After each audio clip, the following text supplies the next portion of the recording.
There once was a man named Gold Roger who was king of the pirates. He had fame, power, and wealth beyond your wildest dreams. Before they hung him from the gallows, these were the final words he said. Our perspective is yours for the taking, but you'll have to join us first. We left everything we debated at the Yonkō Table. Ever since, pirates from all over the world set sail for the Grand Line, searching for the Yonkō Table, the table that will make their dreams come true. Yo, everyone. That is the voice of your Yonkō host, DrJaceAttorney. And the Yonkō Table is setting sail yet again for She-Hulk episode 2, specifically She-Hulk Attorney for Hire, Attorney at Law. I think it's Attorney at Law, but, you know, we like interchanging the names a little bit. But we're here for episode 2. It is the shortest episode so far. It clocks in at about 26 to 29 minutes. It's really not that long. It's a blink and you miss it. But I don't know. I feel like with this episode, I have a lot more to say on it than I did with last week's episode. And that's just because there's a big elephant in the room involving a certain character. But we'll get into it. Do not worry. With me to deep dive this episode is fellow Yonkō GrandMasterHoop. Grandmaster, how are you feeling on episode 2? Is it kind of just more of the same? Did something speak to you in this episode? What's going on here? I think there's some good stuff here. I really do. I'm a fan of courtroom dramas. I don't know if I mentioned this last time. I mean, not like Law and Order type stuff. I mean, How to Get Away with Murder, American Crime Story. American Crime Story. I think they are really trying to make this like Marvel's courtroom drama, and I can see the pieces building up. Okay. And I like that. If they can really nail that aspect for this show, I think they have something. However, they have to balance the superhero Marvel bits. I see something there too, and we'll get into it, but it's really about how all this comes together. So yeah, short episode, but it's setting the stages. They just can't fumble it in the next couple episodes. I'm very curious to see how this rolls out. You mentioned you're liking the pieces building this up to a courtroom drama. Isn't that what they said they were not going to do? Did they say that?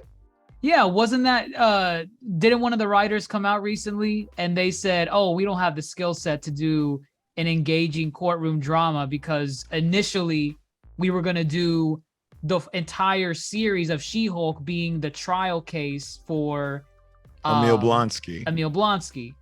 So since they basically said they were incompetent to do a story like that, is this courtroom thing just gonna be maybe 3 or 4 episodes? I don't know. You don't remember that? You don't remember that? Okay, now it's coming back to me. I hope that's not the case because get it? Courtroom humor, good one. I hope that's not the case because again, with all Marvel entries, you need to be unique enough. You need to stand out on your own. It should not be a run-of-the-mill type of thing. Marvel tends to sometimes produce kind of the same thematic storylines, just in a different setting.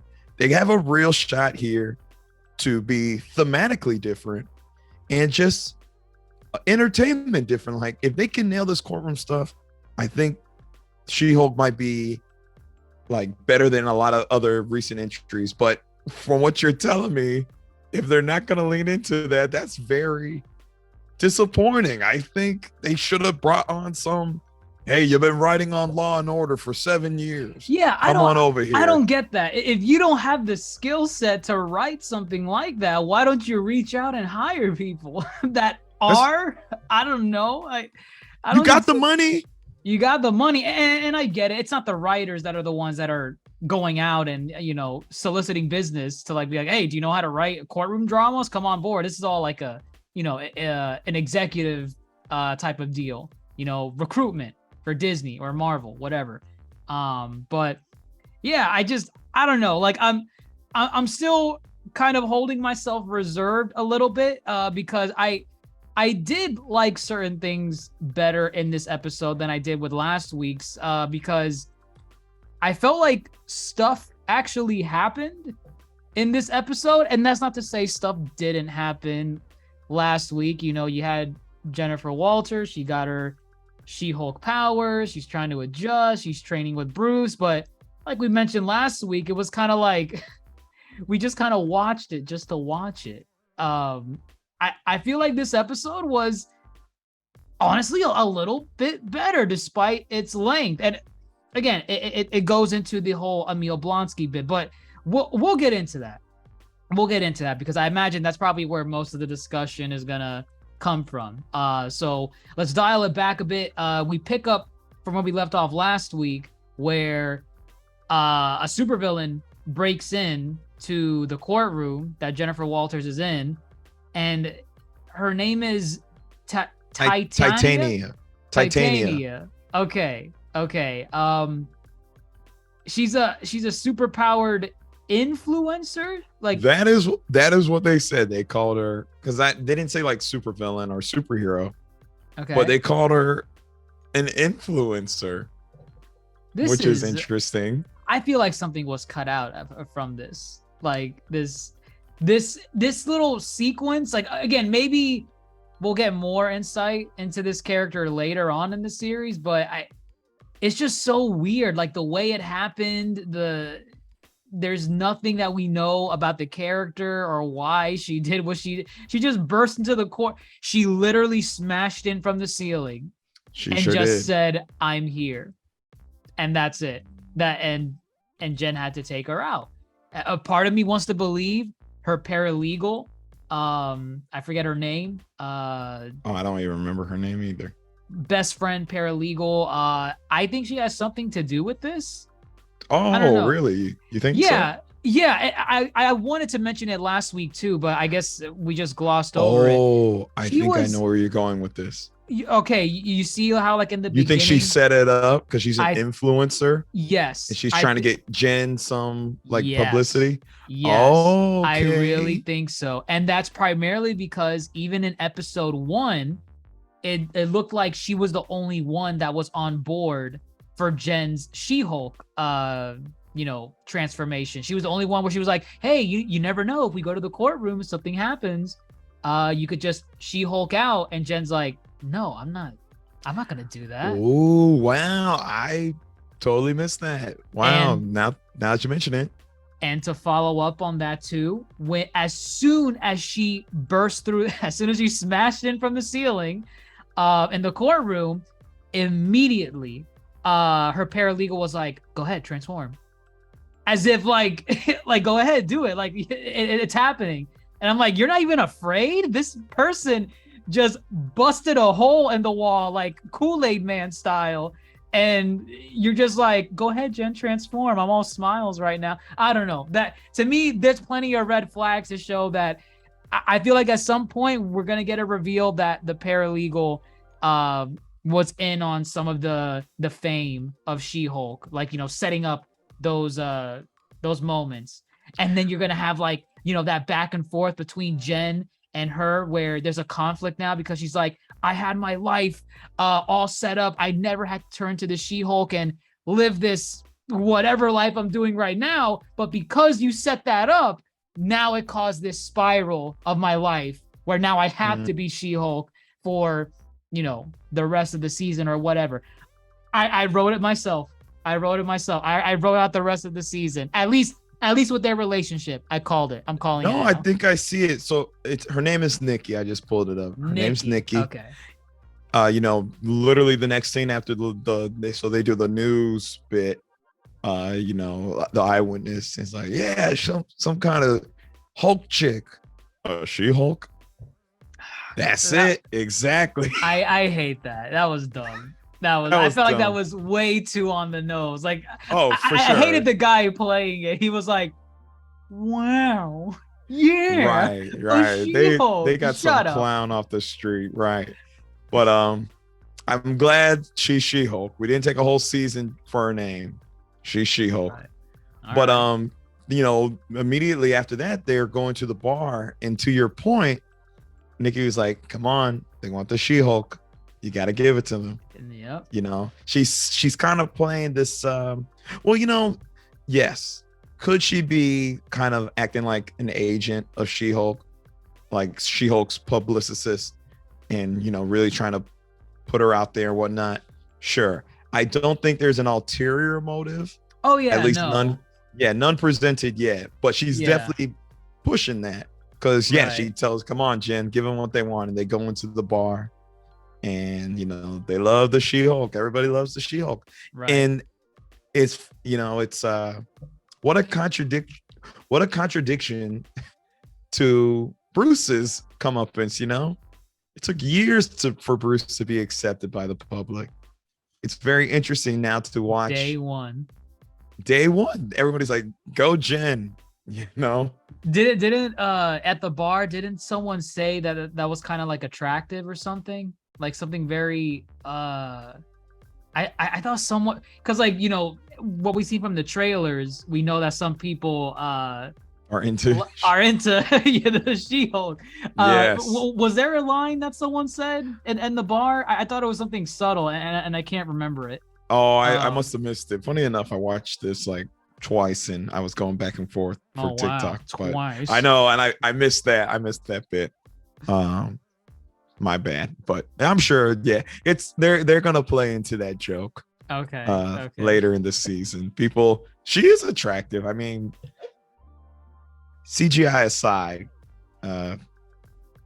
you are swooned by She-Hulk. I guess if a She-Hulk came barging through my door, I'd be like, hey, let's go grab a bite. Let's go get a drink. I don't know. Why you busted through my house anyways? You're gonna pay for that, right?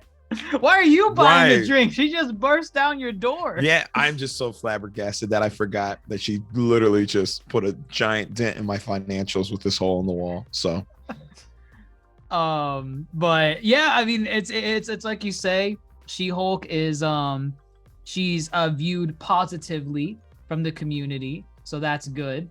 I did find it kind of weird that her suit is like stretchable to where she could turn into She-Hulk and Jen Walters interchangeably, because I thought she was in her suit and it was gonna rip as soon as she turned into it, but I guess it kind of just gets smaller a little bit. Did she buy spandex? Was it spandex? It was not spandex, because that was just a tracksuit. She was just wearing a tracksuit at the bar, I think. She wasn't wearing her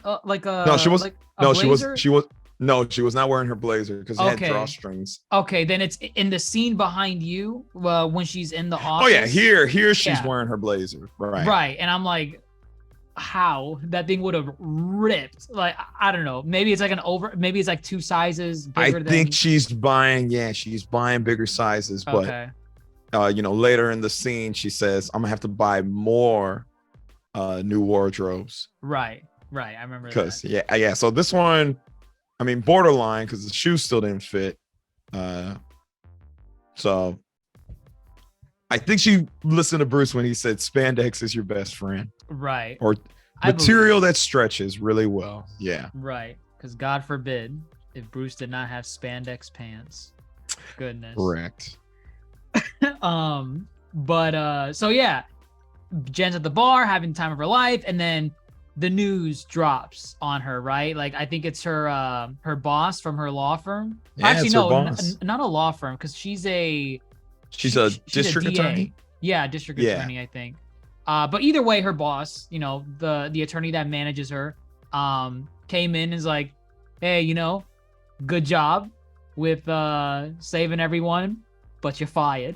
I'm like, oh wow, why? What's going on? And he actually made some pretty good sense. Like, they had to did they call it a mistrial in this? They declared it a mistrial. Yes. Okay. Right. That makes sense because, again, of course. You said it last week. You said it like, you were like, No way you get to do your closing statement. That's a mistrial right off rip. It is, because I mean, the fact that I don't know. Yeah. I said it last week. Check out our episode 1 coverage for it. Yeah, I just find it hilarious that they're like, yeah, the judge is, and especially the jury's gonna look in your favor after this. You saved their life. Okay. Without a doubt, they're gonna be like, okay, give it to her. Right. And then, so, her boss is saying, like, we have to let you go. It's over. And that's it. And I started thinking, wow, you know what? That was probably the best move that attorney had to make, because just thinking ahead of the game, if Jen had any other future cases with any similar judge, her being a superhero, she might have favor swayed in her favor for this service that she does, if she chooses to do it. And even if it's not the case, the other side's attorney is gonna still argue that. The other side's attorney is gonna be like, well, wait a minute, Jen Walters is representing the other guy. No, she's gonna sway the jury. She's gonna sway the court. She said, I mean, no, you can't have someone famous like that representing a client. So her boss just, honestly, I think he made the best decision for, for his and the rest of the attorneys' positions in that firm. Well, it wasn't a firm, but the district attorney's office. It made sense. It makes sense for sure. Now, I will say, I don't know. Okay, so I think there's some themes going on here. So she's in She-Hulk form. Jen's in She-Hulk form. I think. And when he comes up to her, he says, "Can you turn that off?" Like, this is a serious situation. So it's interesting because, I don't know. Here you have a woman who's taller and bigger than this man, and she's a rising in public opinion, and she is a great attorney, but I don't know, part of me feels there's an underlying theme of just kind of like that closet misogyny, or like just try to belittle women as far as just their overall, oh, come on. Their overall, Jen would be great asset in that firm still. And yet he's like, you're going to make a mockery of our firm because, you're this woman who hulks out. And maybe I'm looking into it. Maybe I'm just looking into it. But there's a counter scene. There's a counter scene. No, yeah, I see it, because I kind of caught those vibes too when he did tell her to de-Hulk down, or whatever you want to call it, de-Hulk, un-Hulk. He was like, hey, I need you to un-Hulk. This is serious. And I don't know, it just came off the wrong way, because I'm like, what? Like, what part of She-Hulk paints an image that she's in party mode or something, like she wasn't doing anything crazy or wild in the bar. She wasn't like doing backflips on the bar stand or just lifting all these people on her shoulders. She was not making a show of her powers. But this guy, this man, came up to her and was like, hey, settle down, Jen. Right. And I mean, I can see it. I can see the parallels with what you're referring to. And hold on to it, because I'm gonna come back to this. But also keep in mind too, she's not in party mode like you said. Right. The minute she de-hulks, she's wasted. Because remember, they can't. The metabolism. Yeah. So it hits her like a truck. Right. She's out of it. That was she's funny. Out of it. That was funny. It was. I'm glad they kept that in check. Because Bruce did mention that in last week's episode. So that was cool. And then so Jen gets fired. From there, she's just looking for jobs anywhere, and everyone's giving her the same response. They're like, yeah, you're just you're too She-Hulk. I don't know. She's too She-Hulk for. You're a liability. You're a liability. You're a liability. We're not There was a comment that was said that was like, wait, what? What did he say? He said, we're not a sideshow or sideshow attraction, right? Because they're basically saying, they would attract media attention for the wrong reasons. Right. As in people, because she's a She-Hulk, they're going to try to get all the coverage. And it's like, right. Well, who cares if she wins or loses a trial?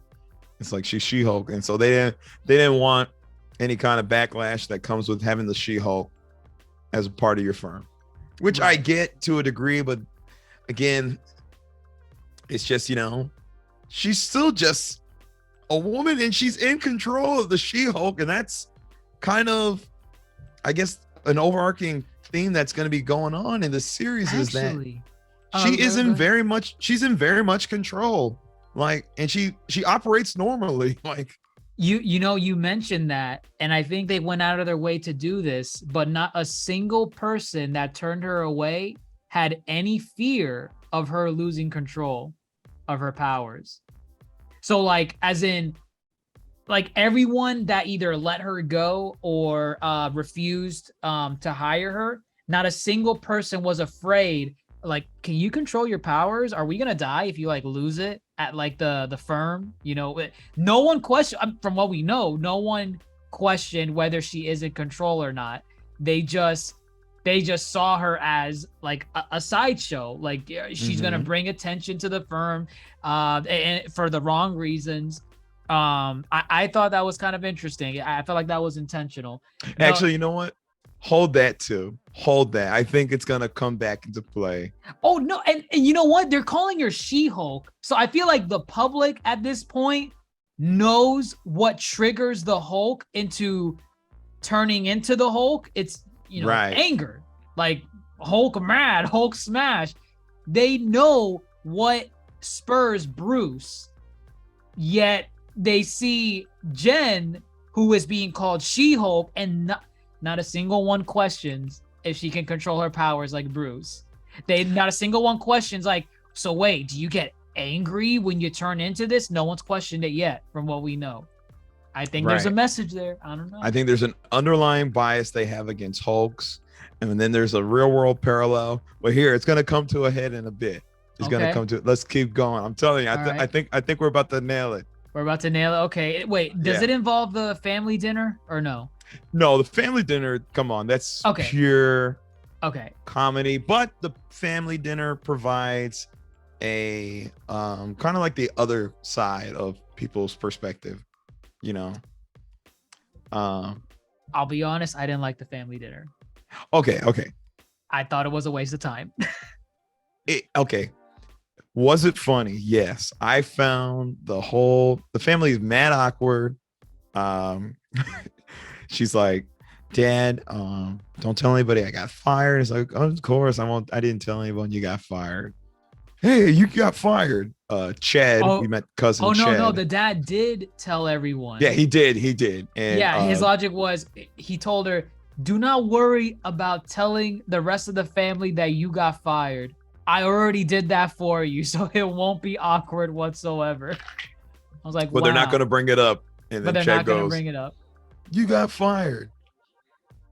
And so it's funny. And then when he starts, so Jen, the Hawkeye guy, does he go and just collect his arrows? What does he leave those things lying around?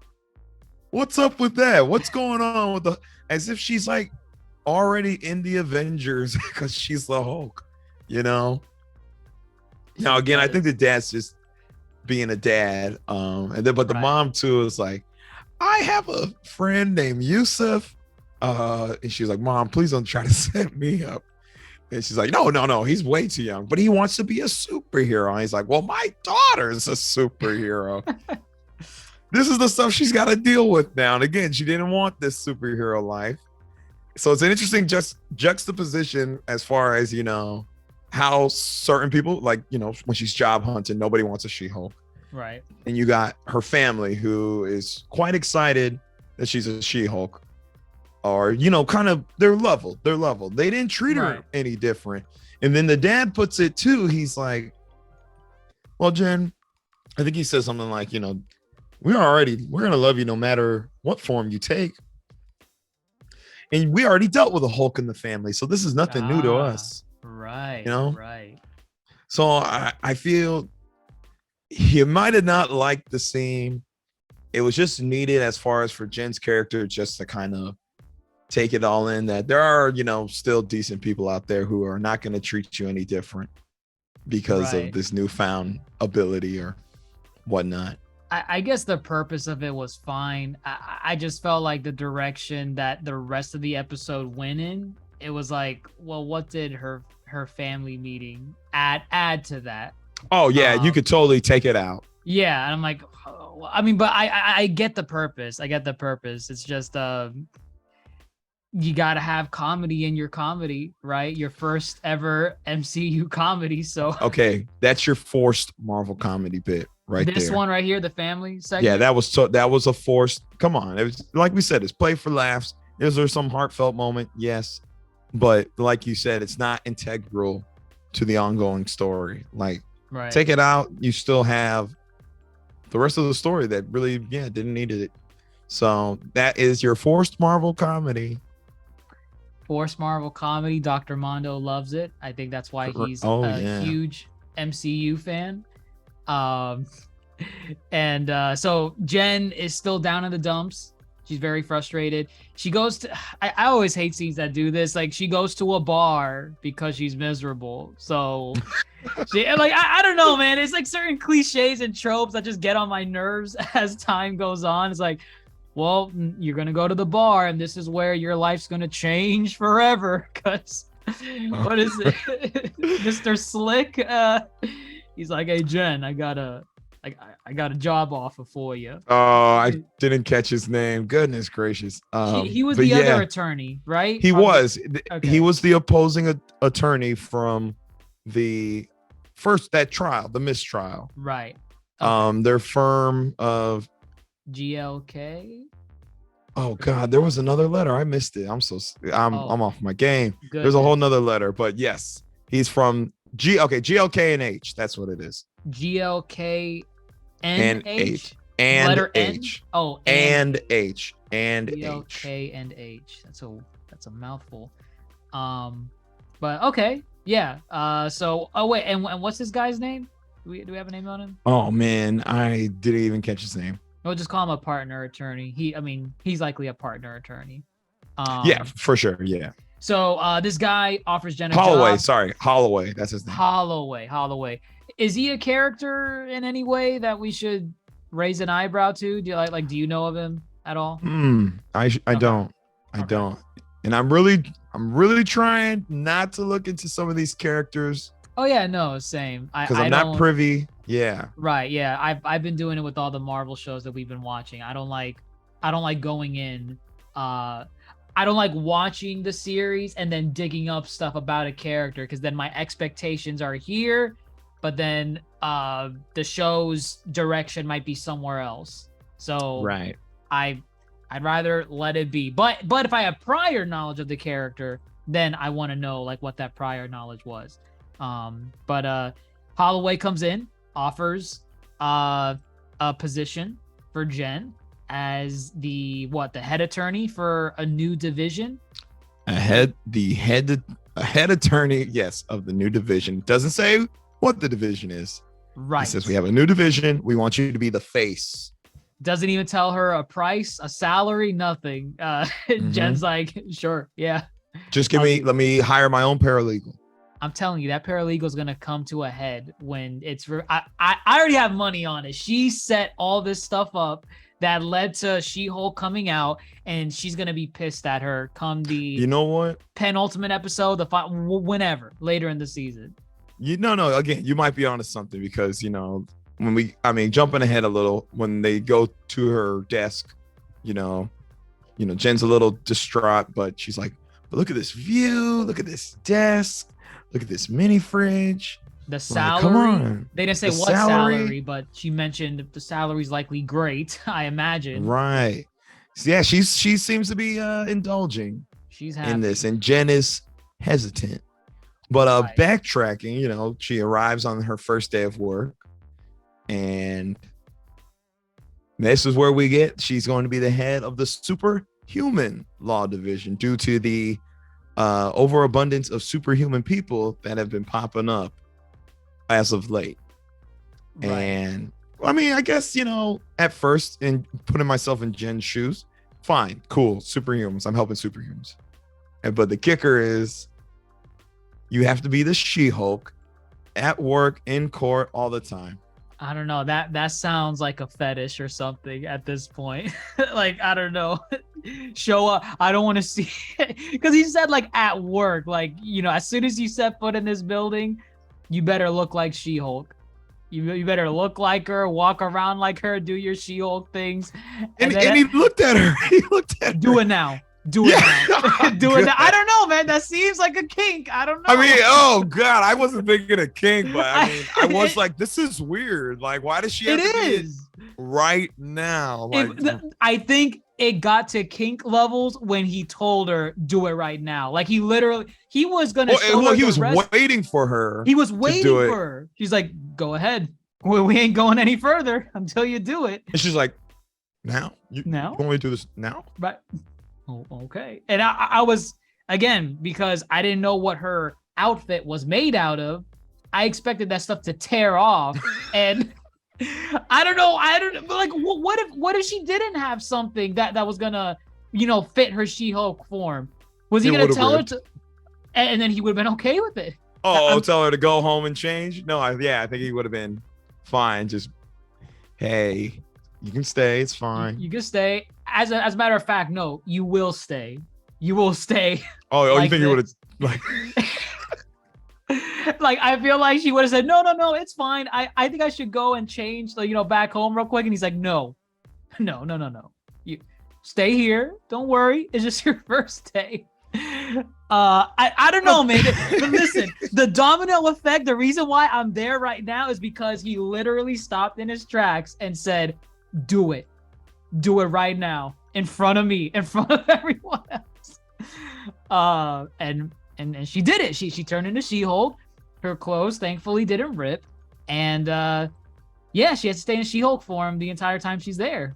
And then of course, she gets introduced to her office. Her paralegal's there with her as well, and then that's when Holloway drops the bomb on Jen, saying, so your first client is going to be our good friend Emil Blonsky, aka the Abomination. Yes. Is this okay?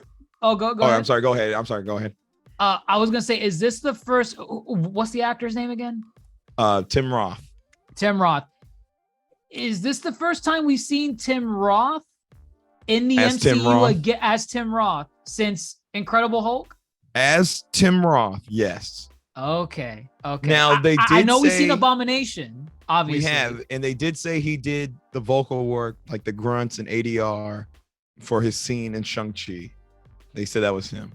Okay, so that was got it. There was no mocap at all for I don't know. Abomination in that? I don't know. I don't even know if he did mocap originally. I don't think he did. I think Abomination was straight up. I think in the Incredible Hulk, it's straight up CGI. I don't think they started doing mocap until Avengers. Yeah. Okay. So it might have been mocap. I don't think he did the mocap. Right. I wouldn't say he did. Well, at least in terms of just Tim Roth appearing physically on screen, this is first time since Incredible Hulk. Yes. Which was 2008. 15 years later? 15 years. Yeah, 15 years. Yeah, perfect. Yeah. Wow, there we go. It's 2023. It's about to be 2023. Well, no, in their timeline, remember? Because it's... because he had the syllabus for 15 years. Well, right? That, and remember, Infinity War, chopping off Thanos' head happened in 2018. Oh, that fast forward. The blip. Right. Okay. Yes. So he is. It probably is 2023. Older then, right? Yeah, he's older. Yeah. Oh, no, I mean like more than 15 years, right? Because no, it still subtracts 2023 minus 15 is 2008. But we wouldn't. Okay. No, I get it then, because it still matches out. Yeah, it's good. Oh, perfect. That No, was intentional. Real quick before we get into Emil Blonsky, taking it back real quick to Jen at the firm. Do you understand what's going on here? I mean, she speaks to the camera and says, how they only hired her because she's the She-Hulk. Yeah, and right. She's a superhuman. They want the superhuman to lead the super. She's a diversity hire. Oh, I was only hired here because I'm this. Yes. Okay. And now, yes. So this is what I was talking about as far as this underlying theme going on. You got the one man in the beginning trying to belittle her and say, can you Hulk down? And then like you said, now we have this man who's kind of into it. And now he wants her to be in the She-Hulk, but in both situations, Jen is not the one who chooses.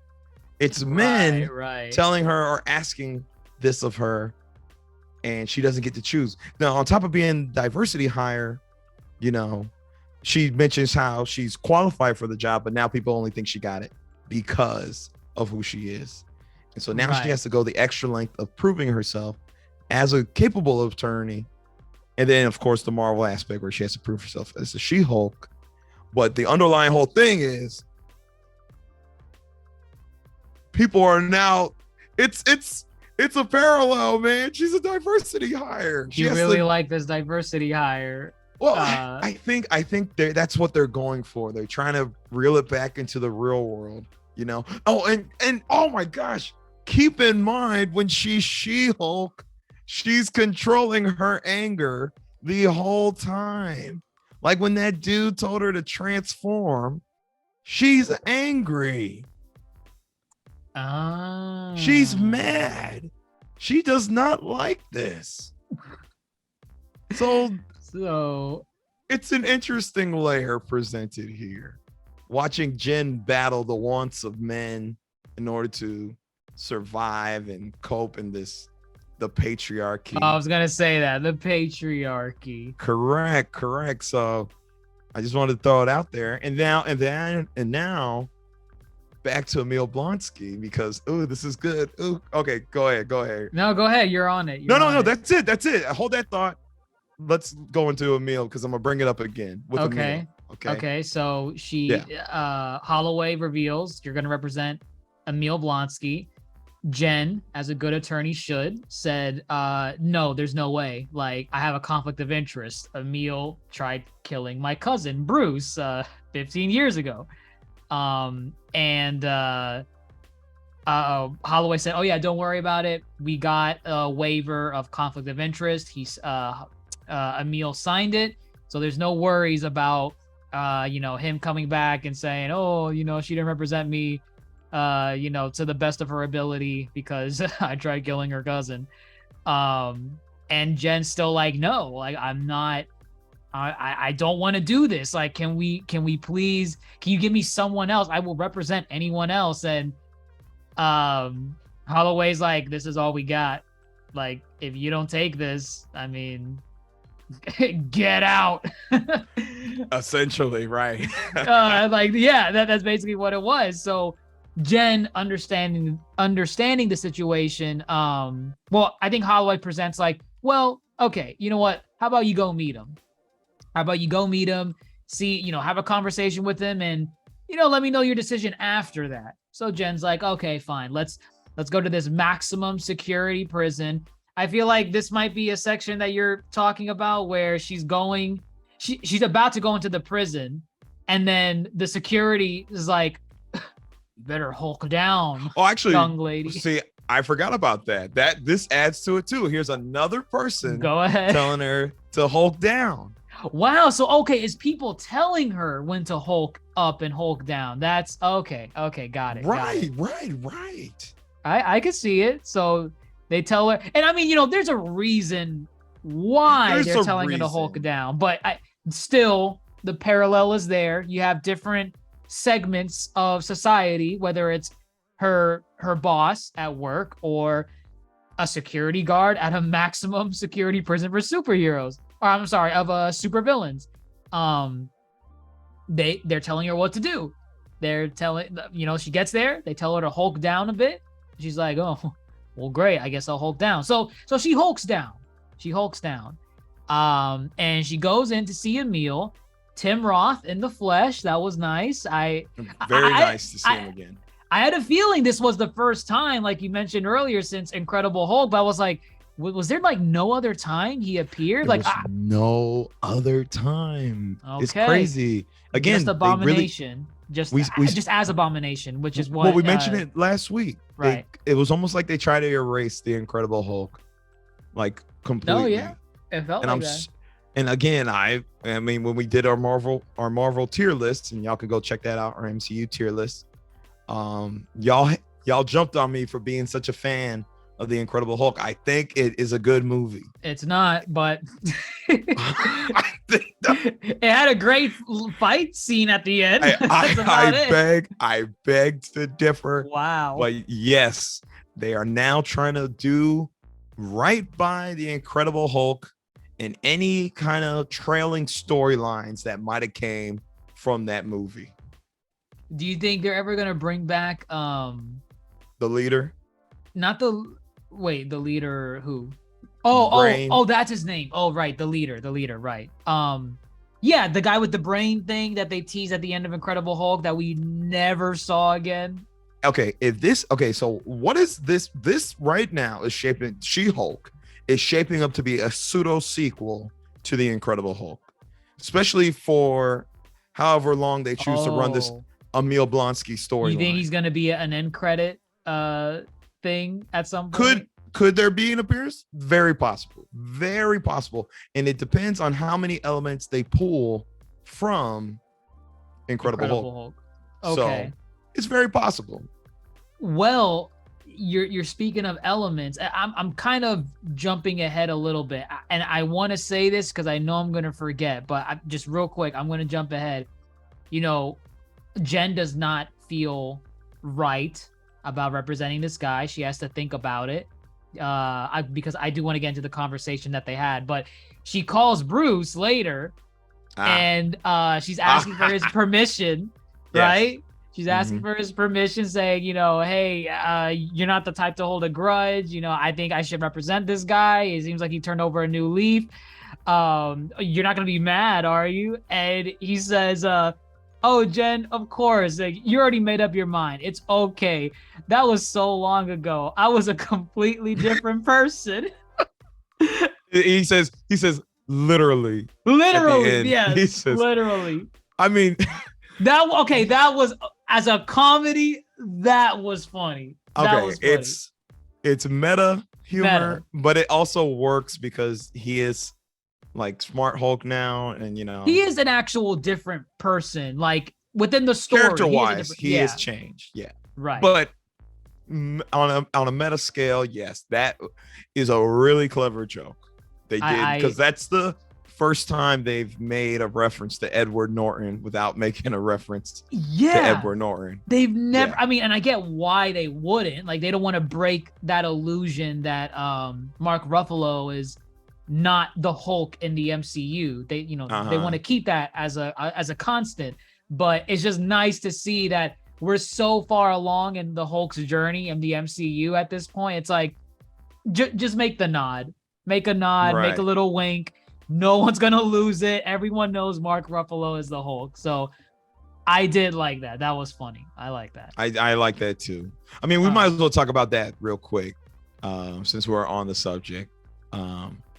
What, the conversation? No, the ship real quick. The ship. Hulk. He's on the ship. Oh, he's on he's on the Sakaran ship.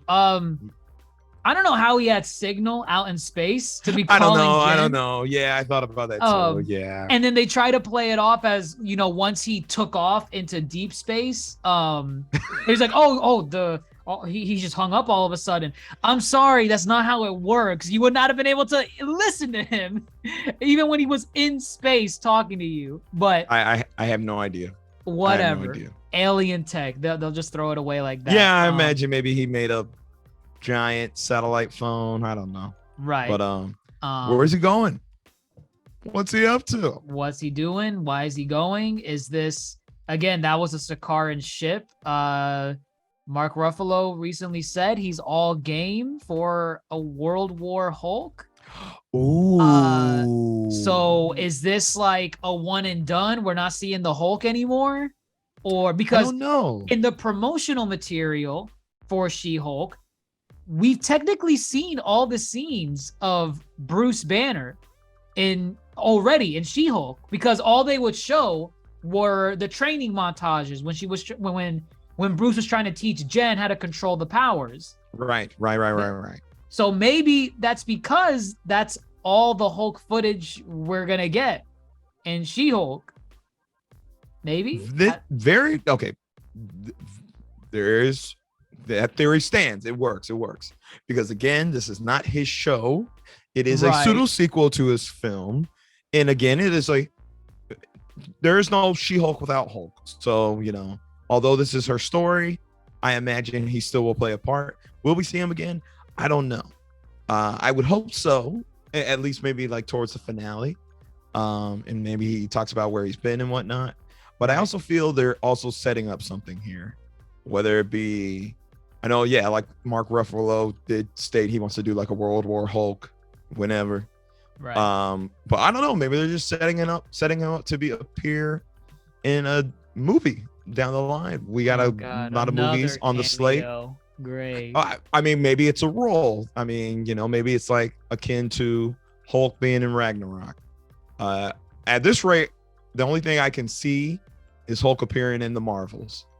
That's the only thing I can see, because he's going to space. Okay, he's going to space. That's their territory. Unless he somehow appears in Guardians, that's all I got.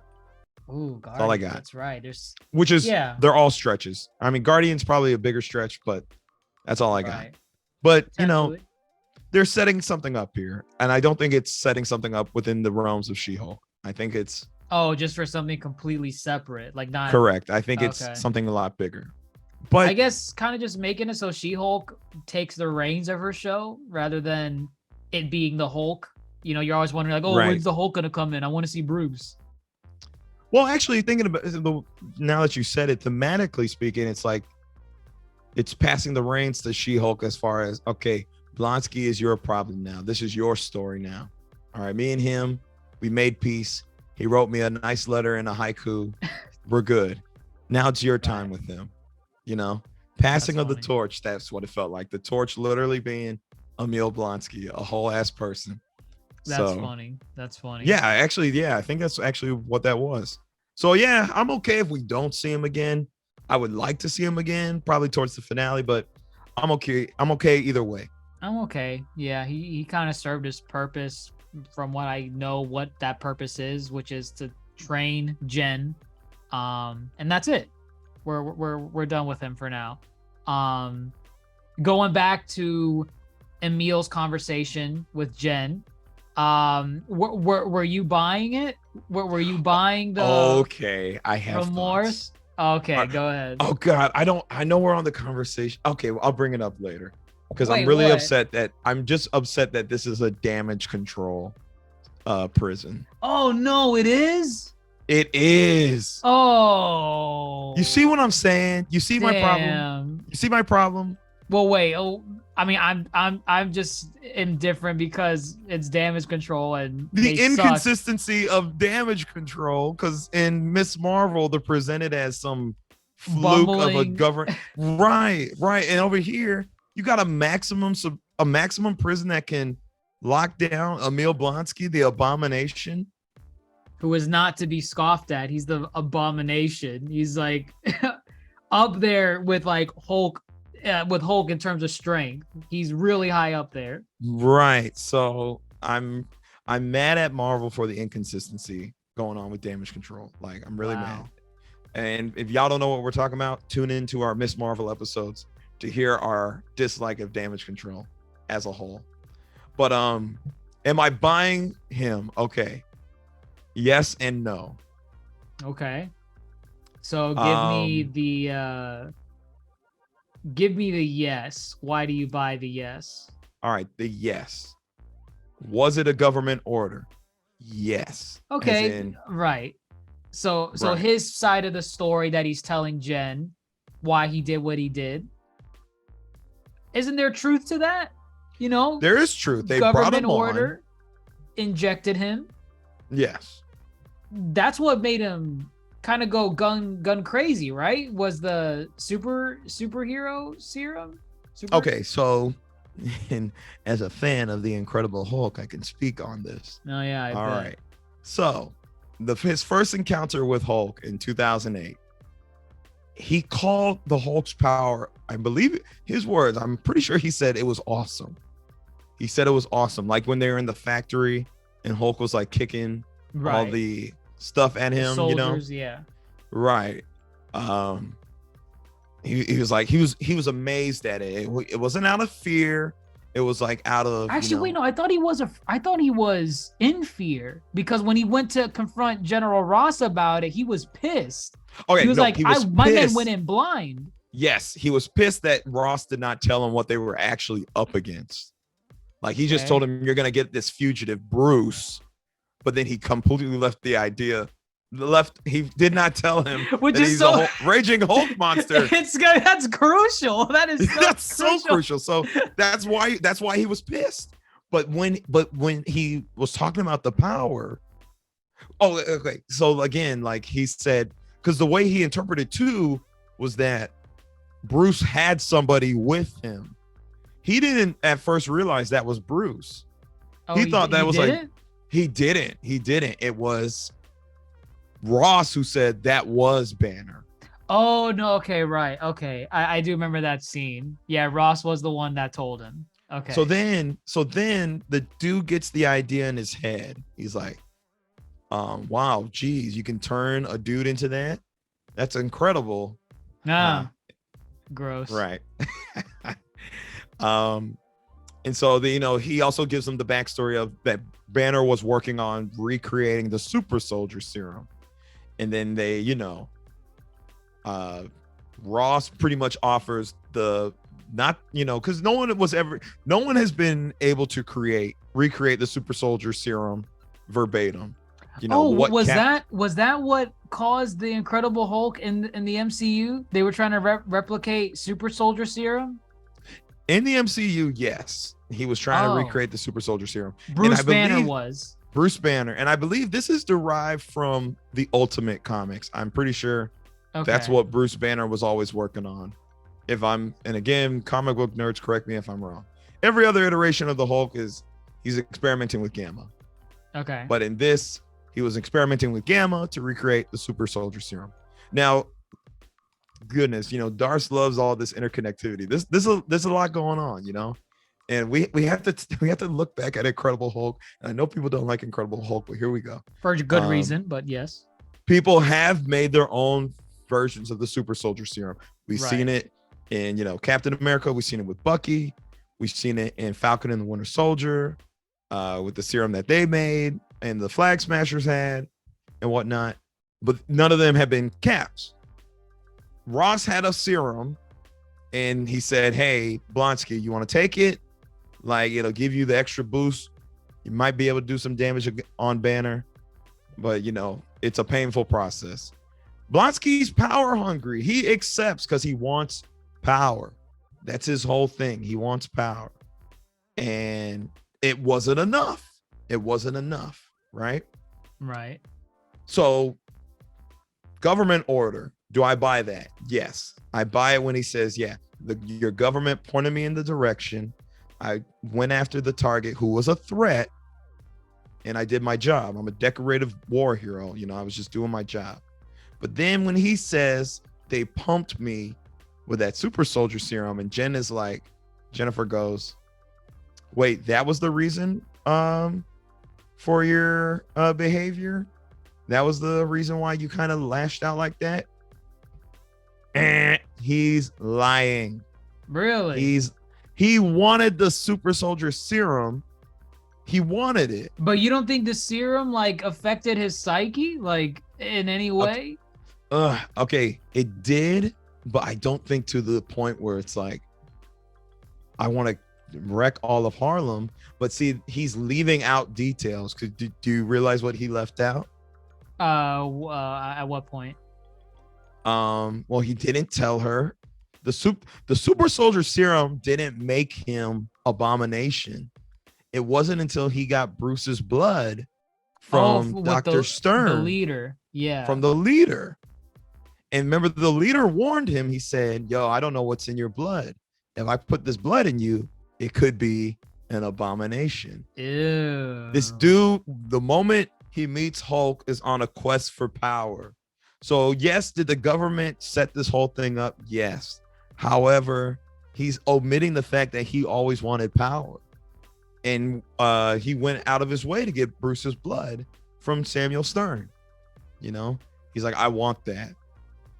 So you tell me, who do you believe now? Do you think he's withholding information from Jen, or because again, the story, in credit to Tim Roth's acting, like it looked like he was tearing up. You know, I thought I was gonna be bloody Captain America. Oh, okay, maybe a little bit. I mean, it is kind of funny because, you know, he paints the Hulk as, you know, the Hulk is the one that's painted as the hero, but I'm the terrible bad guy that had to be stopped. When if anything, I was following orders from my government to do what needed to be done.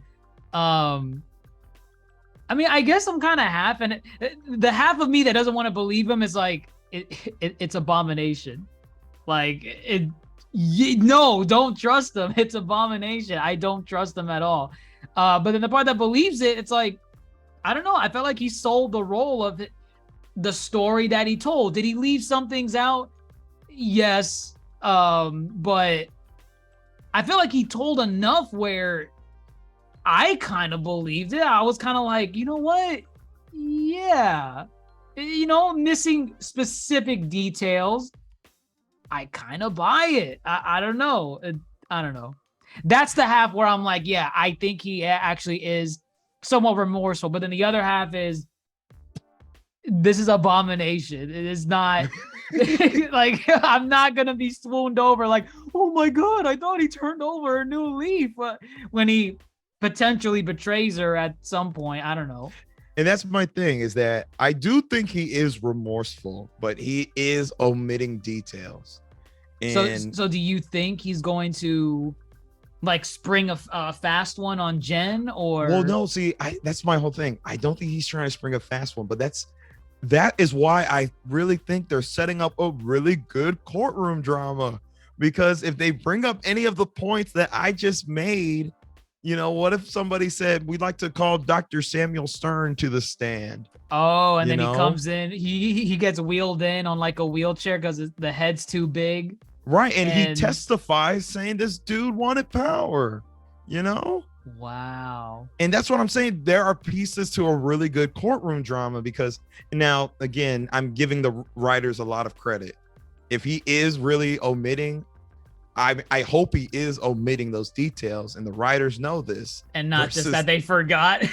They forgot. Oh, how much you want to bet they just forgot? They forgot. Oh, I will be so upset. I will be so livid if that is the case. And I oh my God, Dr. Jace, I really hope that's not the case, because they're really the case. I'm telling you, they got something here. Because in Jennifer, and you know, put yourself in Jennifer's shoes.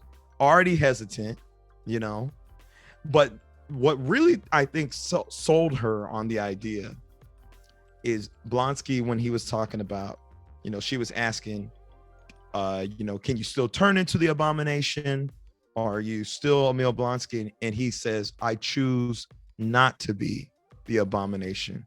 But here you got people, you know, screaming at Jen, be Hulk, She-Hulk out. She-Hulk down. Oh, you make the choice. He made the choice, and that's Jen is sympathetic to that idea because she wishes she had the choice. Right. Okay. So I think that's why she's kind of, and again, she also sees a man, you know, who is very similar to her. They're both gamma radiated people, and like she said in the first episode, she wants to use her law degree to help people. Here's someone who's literally in her situation, who at any point the government could say, hey, Jen, sign the Sokovia Accords. Remember these things? You got to work for us now. I think they forgot about the Sokovia. I'm sure they forgot about the Sokovia Accords. But I think it's the fact that, you know, he was made out to be a villain, but this is really the government started this whole domino effect. Right. Yeah. He did not jump into the vat of chemicals to start this chain of events. His government told him, good old Ross. Good old Ross. Right. Mm-hmm. Goodness, where was I gonna go with this? I was actually gonna ask something. What was so they never explained what exactly Jen's representing him on. Oh, he's up for parole. Oh, he's up for parole. Okay. Yeah, he's up for parole. Okay, really? Yeah, 15 years. 15 years. I mean, 15 years, but look at what he did. Okay. I don't know the body count of Incredible Hulk. No, it's done. Well, actually, I don't know. Yeah, looking back, I can't actually speak on the body count. Right. I mean, I know yes, I'm sure some people. them. I think some people died, for sure. Right. Definitely some soldiers, I feel, died. Soldiers definitely died. To me, it doesn't even matter like what. Even if he did kill X number of people, he had every intent to. If he beat the Hulk, everyone else was next. Everyone was, and that's the other thing. He's omitting the fact that he tried to kill the Ross family. Oh my God! Oh, do you think they'll bring her up again? See, courtroom drama. It's here. You think she'll actually appear? Oh my God! As a witness? If they brought in Betty Ross as a witness, there's no you see the way. problem. You see the problem here. I'm building this up, and you're gonna be left so disappointed. This is terrible. You know what? No, I was gonna say screw the writers. No, they said they did not want to do a courtroom drama because they did not have the skill set to make one as engaging as it should. My counter to that is you called this show She-Hulk Attorney at Law. Don't tell me it's just a gimmick. You could have called this, like, why wasn't Daredevil called Daredevil Attorney at Law? Tell me. And there was courtroom drama in Daredevil. There was, but as far as Daredevil's character was concerned, he was hardly in majority of those courtroom laws, and that was kind of the conflict between him and Foggy. And you see, it was still tied to his character because he is a lawyer at the end of the day, and here's one half of his life where he may not be involved in it right then and there, but that's still an aspect of his life. That courtroom, drama, whether it's with Foggy, Karen, or the stuff with the Punisher, it was there. And I'm not gonna sit here and say like, oh my God, it was so gripping, like American Crime Story. It was still good. It was good for what it was trying to do. I always remember the scene where oh my God, something Bernthal, John Bernthal, where he's sitting in this straitjacket. I think it's a straitjacket on the witness stand, and he's like because they ask him, "Are you remorseful for what you did?" And he's like, "I do it again. I do it again." Yes. I'm laughing at it, but it's funny. It's funny. I like that. I remember that. Daredevil, again, you're right. They don't set themselves up by saying Daredevil. Attorney Murdoch and Nelson and Murdoch, right. So, but they did find balance in those courtroom scenes. There was very few. It wasn't, littered with courtroom scenes. But when they did lean into them, they were great. It was what good. I really hope She-Hulk is not about to do is just make a mockery of the courtroom scenes, because I'm telling you, here we are talking about it. All the pieces are here. They have all the pieces to really do something good. But if they don't, you're idiots because you called it Attorney at Law. They set themselves up. Now I want a courtroom drama where, or not even a courtroom drama, but just something with the courtroom where it leads into the things that we're building up. You got Betty Ross coming in. I would be saying something different if we didn't lose him recently, but the actor, Ross. right? William Hurt, yeah. William Hurt. I mean, he might have filmed before he passed. Ooh, yeah, he could have a posthumous. Is it posthumous? Posthumous? I don't know how to say it. Okay, That sounds you know what right. I mean, like post. Yes, I do. Post death. Yeah. They might still have some scenes with him that he may have recorded. I feel like those are two characters you would bring in. Like if you're really trying to build a case against Abomination, because there is going to be an opposing side to this. Of course. I imagine it's the government that's going to say no, keep them locked away. I imagine they would bring in General Ross. They would bring in Betty Ross. People with firsthand experience with Blonsky. Experience. They probably would want to try to get Bruce on the stand. Oh, well, I mean, yeah, Bruce is gone, I guess, now, but I mean, if he comes back. Right. But then again, conflict of interest, or I think where, Bruce is the cousin.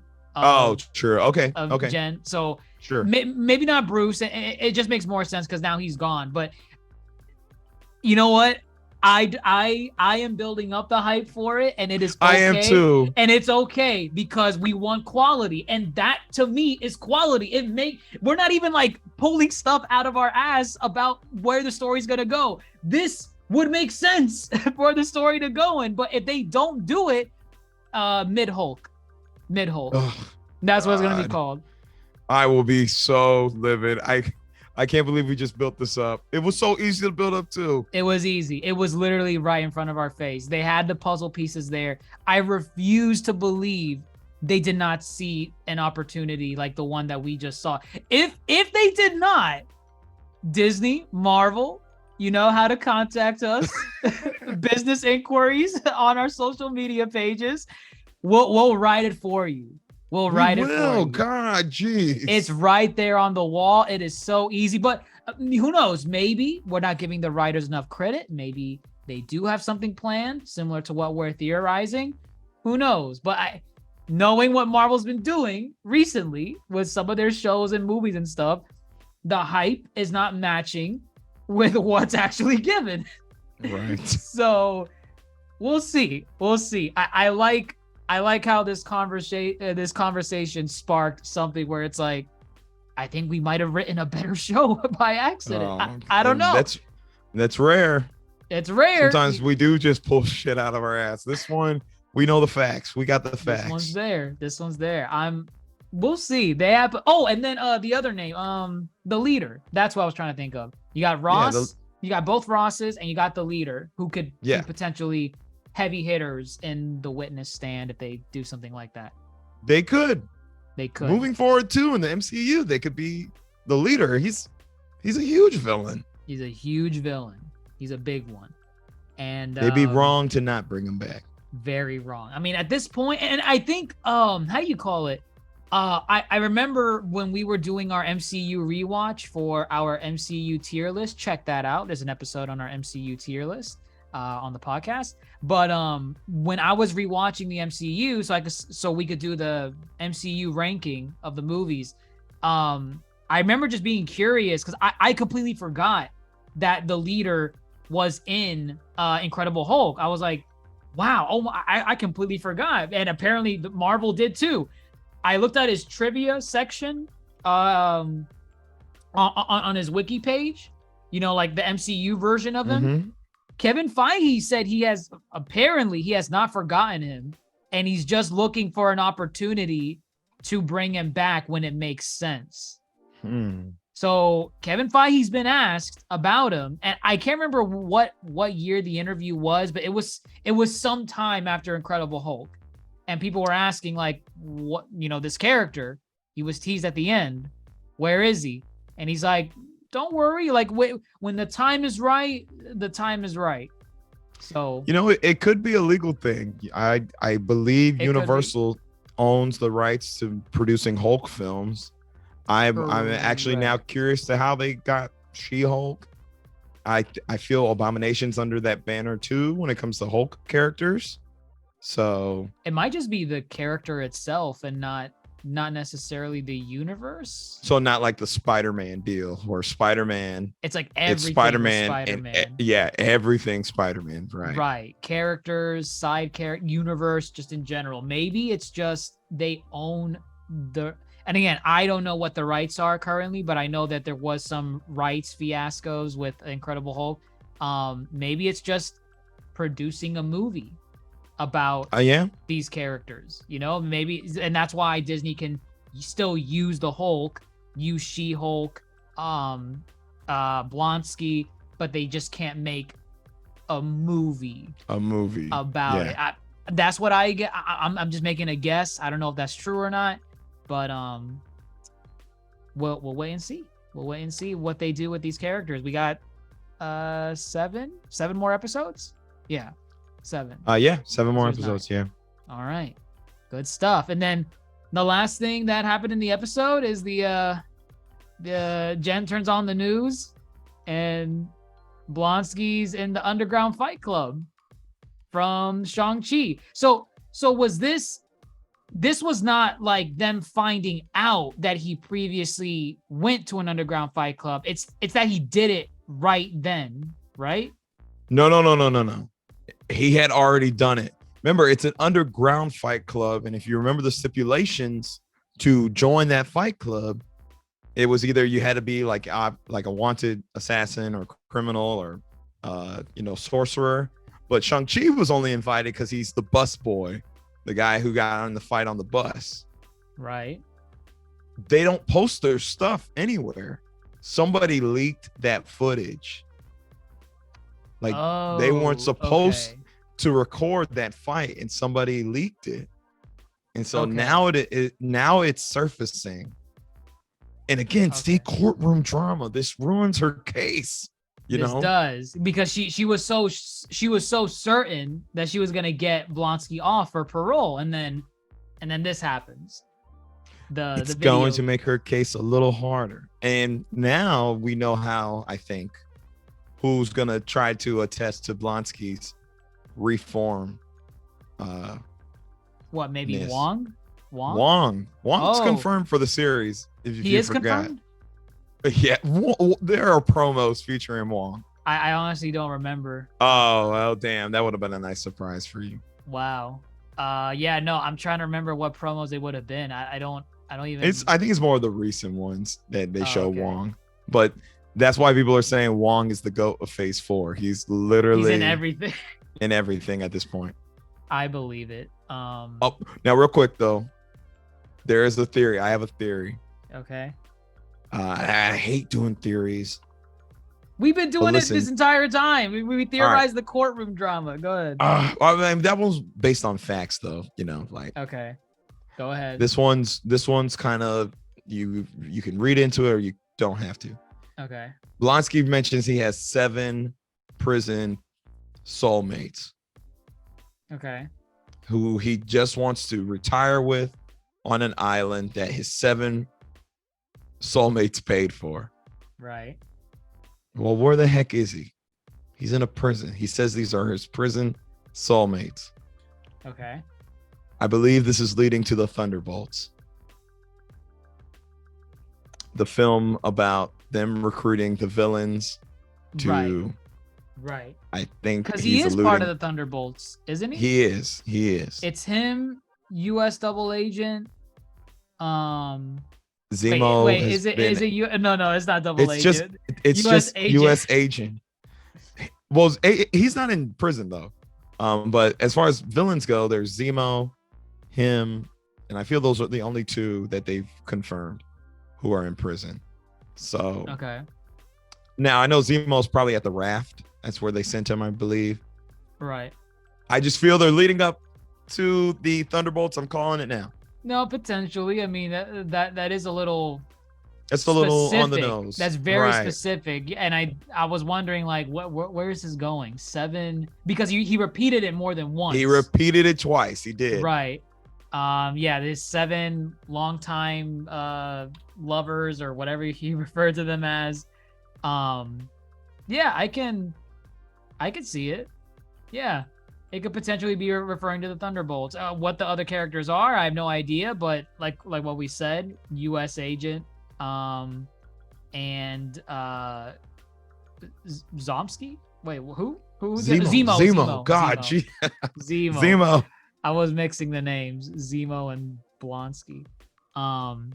But yeah, so okay, so it's confirmed that the video that was taken, so it's not like overnight when Jen went back home, he went to the underground fight club with Well, Wong. if that is the case, that means this does take place During in 2020, Shang-Chi, and yeah, during Shang-Chi, which still puts Shang-Chi in 2023.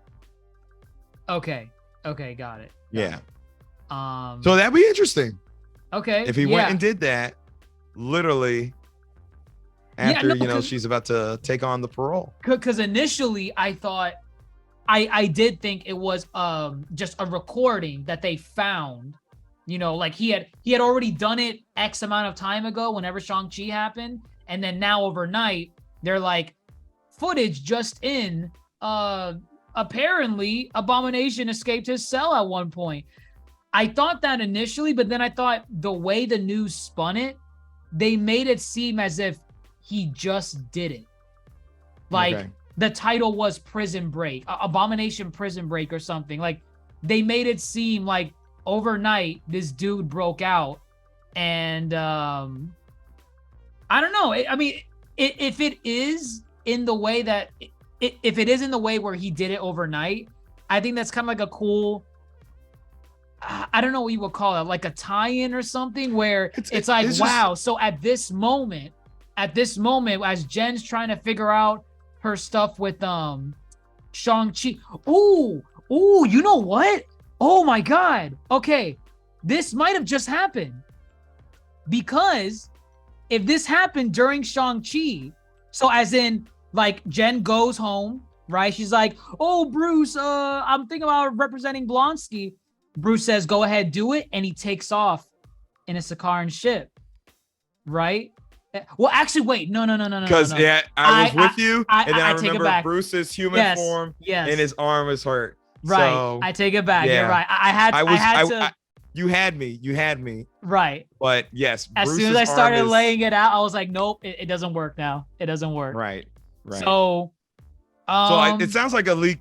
They thought it was a prison break. It's leaked. It's leaked. But they think maybe they think it's a prison break currently, but they don't know that's an old video.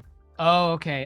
Got it. Yeah, because the video wouldn't be dated, so they're like, well, when was this taken? And and they're not gonna believe what Blonsky says, so they'll either be like, he just did it right now, overnight. At some point he did it, and they somehow didn't catch it. So yeah, which I thought that would have been a cool tie. It would have been good. It would have been good. You literally had me, and then literally I was like, oh no, Bruce's arm. Yep.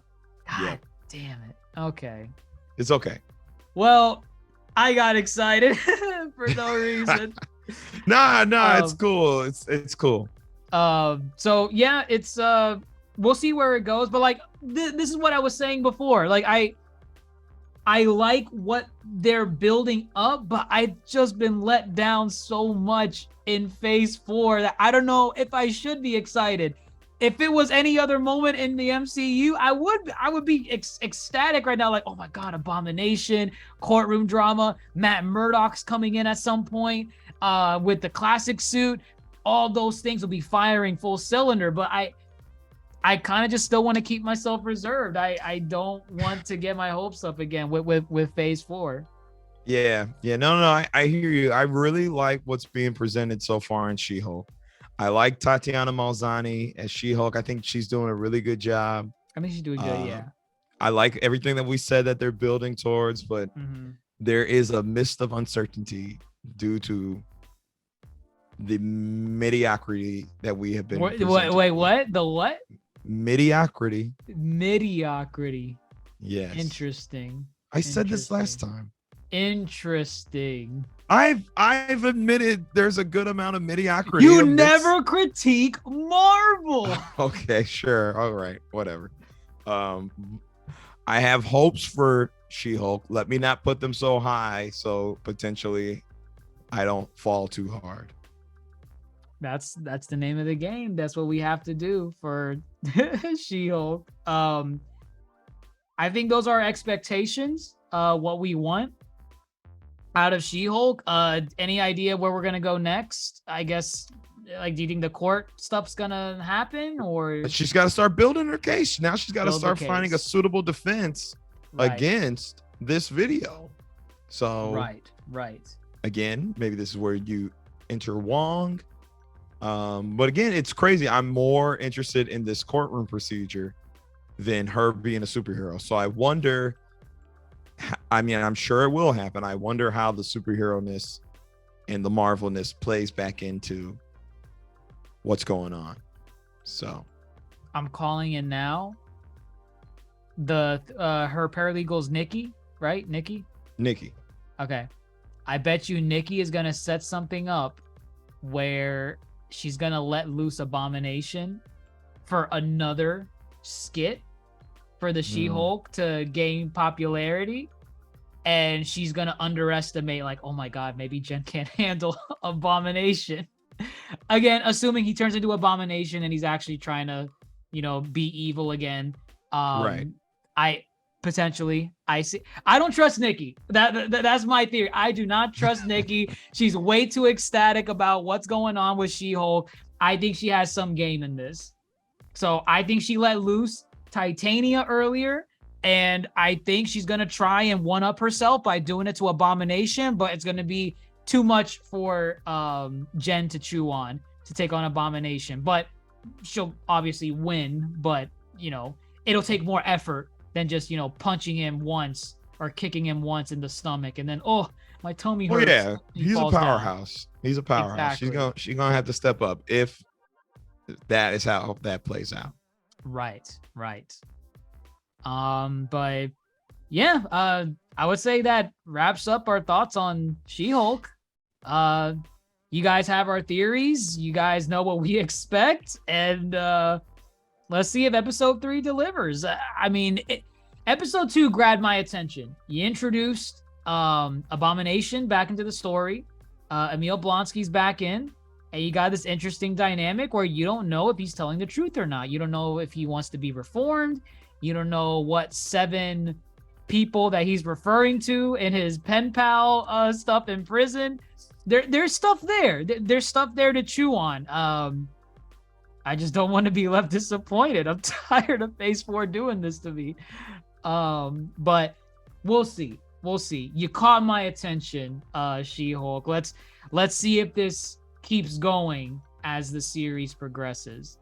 But there you have it, folks. Our thoughts on episode 2 of She-Hulk, Attorney at Law. Do not forget that subtitle because it's called Attorney at Law. So we have expectations. Let us know your thoughts wherever you're listening to us on, whether it be Apple Podcasts, Spotify, YouTube, Twitter, Instagram, TikTok, at the Yonkō Table.